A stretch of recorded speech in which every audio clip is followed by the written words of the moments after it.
Fighting for Life, Becoming a Force for Change in a Wounded World. Written by Lila Rose. Copyright 2021. To my sister Katerina. Note from the author.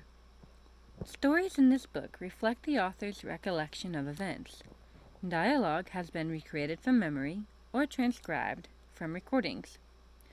Some names and identifying characteristics have been changed to protect the privacy of those depicted. Dare to fight for a better world. Bad dream again? Joe asked. I nodded. We'd been married only a few months, but this conversation had been something of a morning ritual. Newlywed life in our little apartment in Berkeley, California was beautiful in so many ways, except for the lack of a dishwasher. And yet, even wedded bliss hadn't stopped the nightmares. This nightmare was a variation of an old theme. I was back in my parents' house, the house in which I had grown up. A disaster had just happened, or seemed imminent. I was downstairs in our dining room when I heard the weak but piercing cry of an infant. My heart pounding, I raced up the tall staircase toward the sound. Once upstairs, I followed the cries to my old bedroom and rushed in. The shades were drawn, and the room was dark. Where is the crying coming from? I wondered as I frantically searched the room. The sound intensified as I neared the bed. Rummaging through the blankets and pillows, I found nothing. The sound, I realized, was coming from underneath the bed. I fell to my knees on the wooden floor and looked under the bed frame. There was just enough light to see a shallow, gray bucket. Inside the bucket was a naked baby girl, flailing to keep her head above the water and crying desperately. Terrified, I pulled the bucket toward me, the water splashing all around. I picked up the baby and nestled her against my shirt. Cold and trembling, she clung to me, still wailing profusely. How long has she been here? Where is her mother? I tried to dry her off with my clothes and warm her body with mine, but the more I tried to comfort her, the more she cried. She was inconsolable, as if her ability to be soothed was damaged beyond repair. Somehow I knew she had been left in that bucket to die. At that moment I felt the abandonment she felt, the total fear that comes with deprivation of human love and touch. Is this what a child feels when abandoned by her parents? The dream ended with me holding her in my arms, uncertain what to do next. I have been having nightmares like this since childhood. In each one, someone, usually a child and sometimes one of my own younger brothers or sisters, is in danger and I try to help. Always alone, I feel a tremendous sense of responsibility to do something. In my dreams, the threat is amorphous, vague, uncertain. As I learned at an early age, however, there are evil forces in the world that are tangible and real. They violate the dignity of the human person, especially the vulnerable, and brutalize the most defenseless.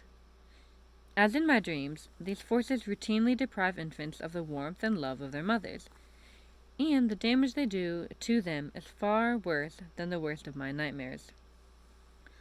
The cause to which I've dedicated my life's work has brought me face to face with some of these forces, and I've seen evil I can never forget. I got involved in the pro-life cause as a teenager. Over the next decade, I discovered thousands of others who also wanted to take action to defend the vulnerable. Together, we have committed to supporting mothers and fathers in need, educating others about the violence of the abortion industry, and working toward total legal protection for every unborn child. When I first got involved, I had a strong desire to do something meaningful with my life. Deep down, I think we all want that. I also had a strong sense that I had a responsibility to do something good for the world, to help those in need. Each one of us possesses a conscience and the ability to reason, and we can choose to develop our sense of right and wrong, or bury it.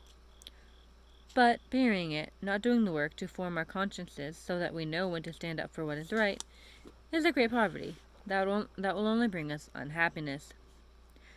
As a Christian, I believe that both our conscience and the responsibility that comes with it is a gift from God.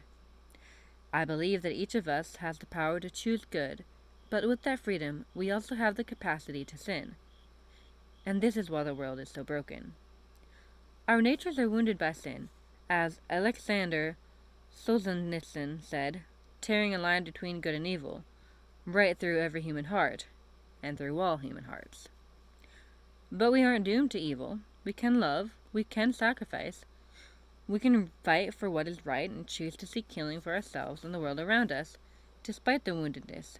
We can dare to make our world better. Our heart's response to the needs of the world shapes the causes we take on. What breaks our heart? What captures our attention? What makes us angry? What brings out the fire in our souls when we see something wrong? These are indicators and starting places. Looking back, I can see how my dreams, or my nightmares, reflect the burden laid on my heart. Perhaps you can relate. You have a desire to make a difference. Something has captured your attention and aroused your concern. The more you learn about the problem, the more concerned you become.